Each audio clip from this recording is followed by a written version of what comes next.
उस गांव में हर साल जब बारिश का मौसम आता तो मानो आसमान में छेद हो गया हो और मूसलधार बारिश बिना रुके बरसती रहती। उस बारिश की मार से गांव के गरीब लोगों के घरों में घुटनों तक पानी भर जाता, या फिर पुराने खपरेल घरों की छत से पानी टपक टपक कर पूरा घर तालाब बन जाता और वे लोग नरक जैसी जिंदगी देखने को मजबूर हो जाते। ऐसे उस गांव में आशुतोष नाम का एक भ्रष्टाचार एमएलए रहता। जनता के पैसे को अपने निजी फायदे के लिए और ऐशो आराम के लिए इस्तेमाल करना उसकी आदत बन चुकी थी। चुनाव के पहले जनता से झूठे मोटे वादे करना, वोट के लिए शराब, बिरयानी, पैसे अंधाधुंध बांटना उसकी फितरत थी। उसके ठीक बगल में जिगर नाम का उसका चमचा रहता। जिगर को आशुतोष का यह भ्रष्टाचार बिल्कुल पसंद नहीं था, इसलिए वह हमेशा आशुतोष पर व्यंग कसते हुए डायलॉग मारते रहता। लेकिन कम अक्ल आशुतोष को उसका यह व्यंग समझ में नहीं आता और वह यह सोचकर खुश हो जाता कि जिगर शायद उसकी तारीफ कर रहा है। उसी गांव में आशुतोष को नापसंद करने वाला अमर नाम का एक पढ़ा लिखा समझदार युवक भी रहता है। जनता के लिए कुछ करने की तड़प रखने वाला अमर आशुतोष के भ्रष्टाचार के खिलाफ हमेशा आवाज उठाता। एक दिन सुबह चुनाव के लिए आशुतोष अपने चमचों के साथ गरीब लोगों की बस्ती में आया। वो कार से उतरा, स्टेज पर चढ़ा, हाथ जोड़ा और माइक पकड़कर बोलना शुरू किया। मेरे प्रिय वोटरों, इस बारिश के मौसम में जब आपके घरों की छत से पानी टपकता है तो मेरी आंखों से भी आंसू बहने लगते हैं। मेरा दिल बैठ जाता है। इस बार के चुनाव में अगर आप लोग मुझे फिर से भारी बहुमत से जिताते हो तो मैं आप सभी को 1 भी रुपया खर्चा किए पक्के मकान बनवा कर दूंगा। मैं आपसे वादा करता हूँ कि आपको इस बारिश की परेशानी से पूरी तरह मुक्ति दिला दूंगा। जनता ने उसकी बात को सच मान लिया और जोर जोर से तालियां बजाने लगी। वही बगल में खड़े जिगर ने धीरे से मुस्कुराते हुए आशुतोष की तरफ देखा। आशुतोष सर, आपकी बातें सुनकर तो मेरी आंखों में आंसू आ रहे हैं सर। पिछले 5 सालों में आपने एक भी घर नहीं बनवाया, इसलिए इस बार आपको उन घरों के बारे में बात करने का ये शानदार मौका मिला है सर। जनता के पैसों को अपने घर के तिजोरी में बंद रखने में जो आपकी लगन है, वो लगन जनता के घर बनाने में ना होना आपकी इसी महानता का प्रतीक है सर।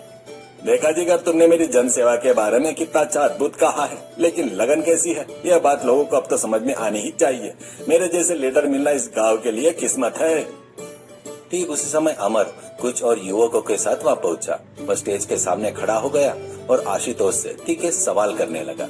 आशुतोष जी, 5 साल पहले भी आपने यही बात की थी। आज तक एक गरीब को घर नहीं मिला, लेकिन आपका घर जरूर 4 मंजिला बन गया।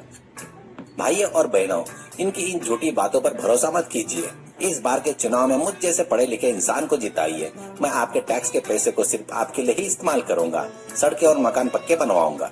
जनता ने अमर की बातें तो सुनी, लेकिन उन्हें अमर की अच्छी बातों से ज्यादा आशुतोष की तरफ से मिलने वाली मुफ्त चीजें ज्यादा आकर्षित कर रही थी।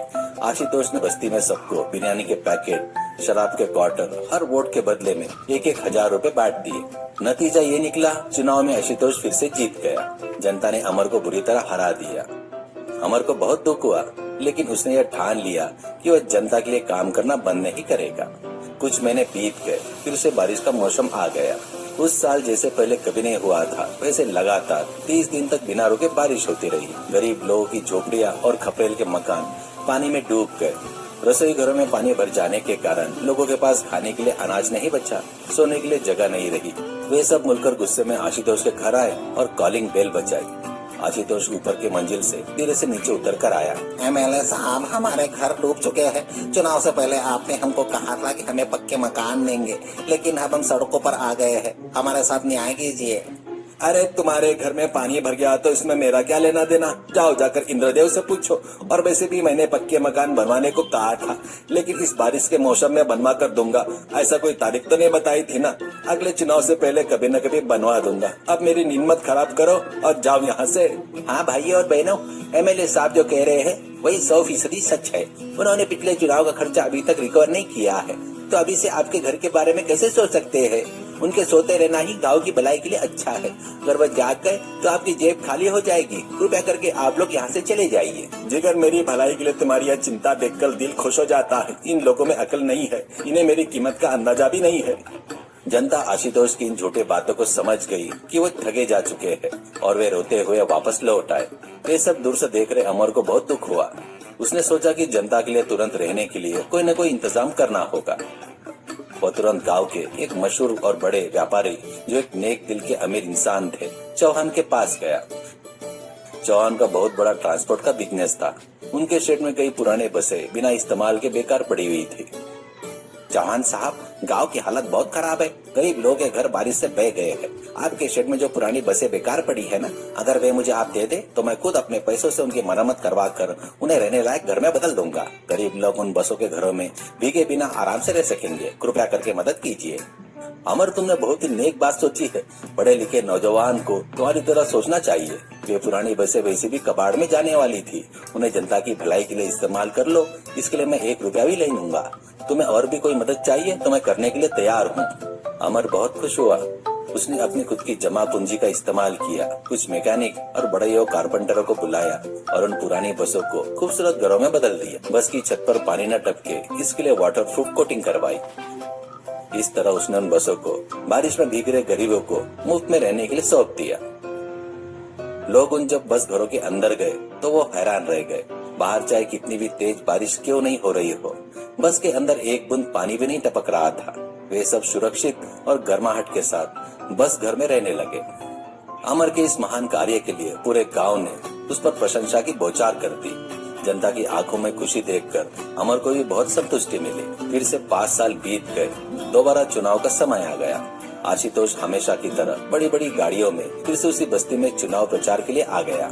वह स्टेज पर चढ़ा और फिर से अपने पुराने डायलॉग दोहराने लगा। मेरे प्यारे वोटरों, इस बार अगर मुझे जिताओगे तो मैं तुम्हारे लिए सोने के महल जैसे घर बनाऊंगा। ये लो बिरयानी के पैकेट और पैसे रखो और वोट मुझे ही देना।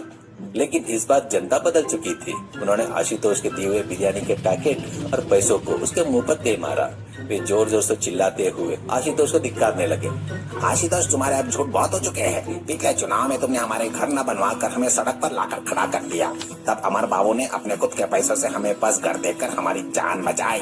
तुम एक भ्रष्टाचार मगरमच्छ हो, यहाँ से दफा हो जाओ। हमारा वोट इस बार सिर्फ और सिर्फ अमर बाबू को ही जाएगा। आशुतोष जी साहब, देखा आपने, लोग आपसे कितना प्यार जता रहे हैं। आपकी बिरयानी से ज्यादा उन्हें अमर के दिए हुए बस घर पसंद आ गए सर। आपके पापों का घड़ा भर चुका है सर। अब हमारे यहाँ से भागना ही बेहतर है, वरना लोग हमें इस बस के नीचे डालकर कुचल देंगे। ये क्या कर रहे हो जिगर? ये लोग मुझे धिक्कार रहे हैं। मेरी पावर कहाँ चली गई? चलो यहाँ से तुरंत भाग चलते हैं। आशुतोष डर के मारे अपनी गाड़ी लेकर वहाँ से रफू चक्कर हो गया। चुनाव के नतीजे आए। पूरी जनता ने एकमत होकर अमर को भारी बहुमत से एमएलए चुना। भ्रष्ट आशुतोष की करारी हार हुई। अमर के एमएलए बनने के बाद उसने चौहान की मदद से सरकारी फंड का सही इस्तेमाल किया। गांव के सभी गरीब लोगों के लिए स्थायी पक्के मकान का निर्माण किया। वह गांव बारिश की उस भीषण समस्या से हमेशा के लिए मुक्त हो गया और सभी लोग खुशी खुशी अपना जीवन बिताने लगे। सीख: भ्रष्टाचार और झूठे वादे से जनता को ज्यादा दिनों तक बेवकूफ नहीं बनाया जा सकता। ईमानदारी से की गई सेवा और